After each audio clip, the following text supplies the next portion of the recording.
Ito nga pala mga kakulit ang kaganapan sa aming ginanap na selebrasyon na 66th birthday ng aming magulang. Grabe, sobrang saya at hindi nga namin nakalain na dadagsain kami ng ganito karaming bisita. Bali, July 24 nga pala mga kakulit ang birthday ng aming magulang. Kaya naman 23 pa nga lamang ng gabi mga kakulit sobrang abala na nga kami sa aming paghahanda. Dahil first time nga lamang mga kakulit na mararanasan ng aming magulang ang makapaghanda sa kanyang birthday. Kaya naman kaming magkakapatid nag-ambagan nga kami ng tig-iisang baboy. Bali 5 baboy nga pala mga kakulit ang nakaprepare na aming panghanda at ang 3 nga doon pamputahe at yung 2 naman panglitsyon. At habang abala nga mga kakulit ang mga kalalakihan sa likod upang makapaghanda at makapag-prepare na nga ng kinakatay na baboy. Ito namang ibang kababaihan abala naman sa paggagayat ng mga rekado na gagamit. 23 pa nga lamang ng gabi mga kakulit halos lahat nga ng tao dito sa Dream House sobrang busy na talaga. 23 pa nga lamang ng gabi mga kakulit nag-start na nga din na mag-design ang mag-catering at kinabukasan ng 24 tanghali na nga nila ito natapos gawain. Buti na nga lamang mga kakulit at ng mga araw nga na ito napakaganda nga ng panahon, hindi siya mainit pero malakas ang hangin at buti na nga lamang hindi nga rin umuulan. Dahil sa sobrang busy ko nga mga kakulit sa pagluluto kaya naman hindi ko na nga nagawang mabidyohan kung paano namin niluto ang mga putahe. Ang tanging nabidyohan na nga lamang ito ngang paglilitsyon. Alas 7 ng gabi pa naman mga kakulit ang start ng aming program. Kaya naman yung aming mga pinuputahe mga kakulit alas 3 pa nga lamang ng hapon pinilit na talaga namin itong tapusin. At ang pahuli ko na nga lamang na inuluto mga kakulit yung sinaing. At sa aming pa-celebrate nga na ito mga kakulit nakabukod nga ang mga bisitang darating at bukod din ang mga naka-VIP. At nang dumating na nga mga kakulit ang alas 7 ng gabi nagsimula na nga ang program at grabe hindi talaga namin akalain na dadagsain kami ng ganito karaming bisita. Sa estimated ko talaga mga kakulit hihigit nga sa 300 katao ang dumating na bisita namin dito sa aming gaganapin na selebrasyon. So yan, magandang gabi po sa atin. Lalo na po sa mga umatem sa 66th birthday ng aking nanay. Nagpapasalamat po ako sa lahat ng umaten, lalo na sa mga taga-ibang lugar na nakarating dito sa amin. At syempre dun sa mga kapatid ni Mama, sa mga pamangkin.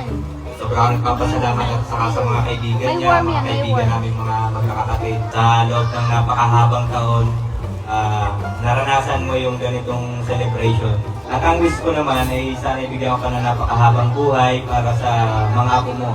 Happy birthday. Thank you ma kasi sobrang nagkait mo sa amin. Yes, Kuya Kenzo. Lola, happy birthday po. Mahal po kita. Ang wish ko po sa iyo ay lumaba na sobrang buhay mo. Thank you po sa dahil nabigyan mo ako ng bawat pag-usan. Nag-asawa ko ako ibigyan pa po siya ng mahaba pa kong buhay para maamin po siyang makasama at may karanas po sa kanya yung magandang buhay na hindi po niya naranasan noon na ngayon lang po niya nararanasan. Happy birthday.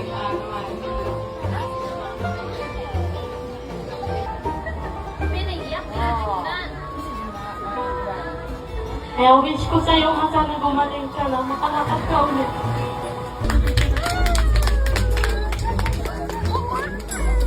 Once again, palagpagan po natin si Sir. Magandang gabi po sa ating lahat. Una po ay gusto ko po munang magpasalamat sa lahat ng mga taong pumunta ngayong gabi upang masaksihan po ang aming selebrasyon ng karawan po ni Mama. Maraming salamat po sa inyong lahat. Maraming salamat po. Ma, happy birthday. Alam mo ma, ako yung pinakamasayang tao ngayong gabi nito. Sabi po ni Mama kasi, wag na raw po kami maghanda. Pero sabi ko po sa kanya, last year ko pa po pinaghandaan ang karawan niya po na ito. Tulad po na sinasabi ko po sa vlog, ngayon lang po si Mama nakaranas ng ganitong selebrasyon sa kanyang napakahalagang araw na kanyang buhay. Kaya Ma, sana masaya ka.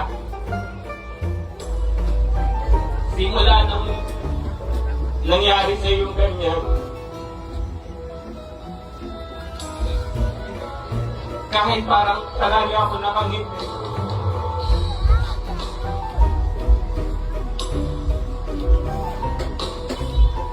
minsan minsan sa bibig ko, nalulungkot ako. Kasi para pumasok ako sa kabilang dimension. Kasi parang kailan lang nakapaglalakad ka ng ikaw lang. Ngayon, kailangan mo ng tulong palagi para makapaglakad. Sana maraming birthday pa dumating sa'yo. Huwag mong isipin palagi yung gastos. Kasi ikaw yung kayamanan ko.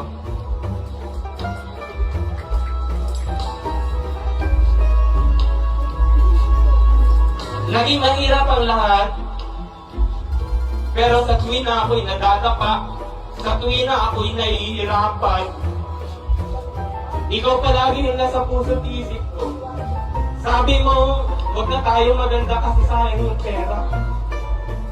Pero aanin ko yung pera kung wala ka.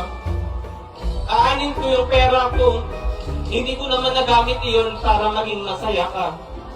Kaya sana huwag ka na mag-worry, huwag ka na mag-alala sa lahat. Tulad ng sinabi ko sa iyo, ako na ang bahala sa lahat. Hindi man ako yung panganay. Pero sa tulong ng mga kapatid ko, lahat ng pangangailangan mo maibibigay namin sa iyo. Maraming salamat, Ma. Maraming salamat, Ma. Sana napasaya ka namin. Sana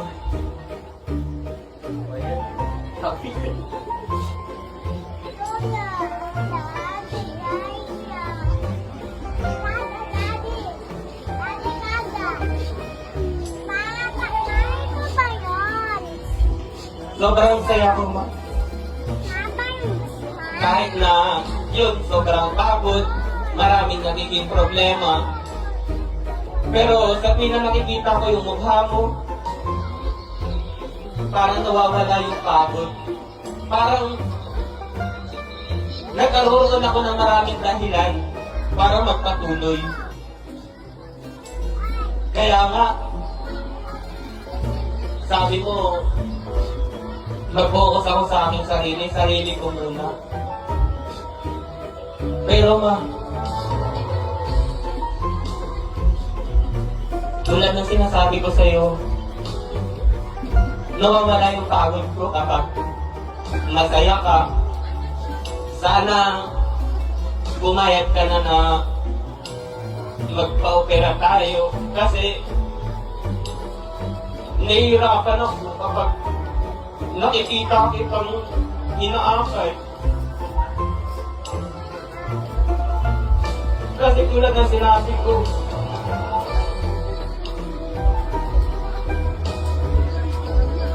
kung merong pinakamalungkot kapag nakikita ka sa ganyang sitwasyon, makulong mo. Kasi talo ako kapag wala ka. Parang ko, wala akong gana. Kaya mo, masagalagaan mo pa yung sarili mo. Mag-iingat ka palagi. Mahal na mahal kita, Ma.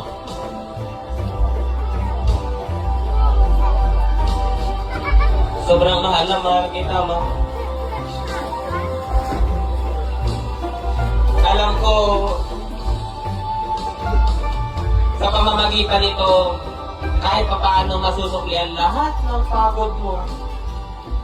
Kasi high school pa lang ako, kapag ako'y nakakikita ng mga kaklase ko na kaya nilang bigyan ng regalo yung kanilang mga magulang, naiingit ako. Kaya yun,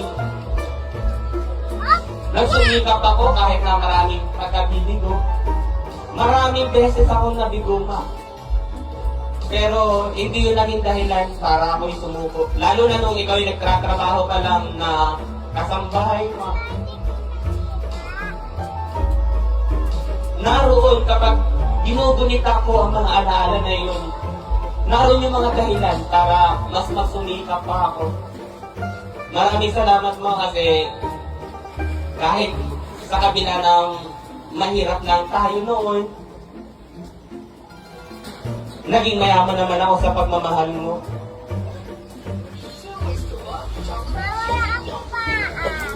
Maraming salamat ma kasi kahit mag-isa ka lang nun, hindi mo kami pinabayaan. Kaya, yun na yun din mga gagawin ko sa iyo. Kung kaano mo kami inalagaan, huwag kang mag-alala ma. Narito kami, narito ako para manatili kang masaya, ibigay lahat ng kailangan mo. Maraming salamat, ma. Hello.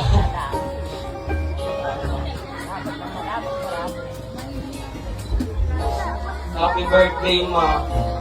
First time, tulad ng sinabi ko sa'yo, ito yung isa sa pinapangako ko kay Lord. Sabi ko kay Lord noon, kapag ako'y nagdarasal, nung high school pa lang ako, sana makatapos ako ng pag-aaral para makatigil na kita sa trabaho, para may paranas ko sa iyo yung buhay na maanuan, yung tipong hindi ka nag-aalala sa kakainin natin araw-araw.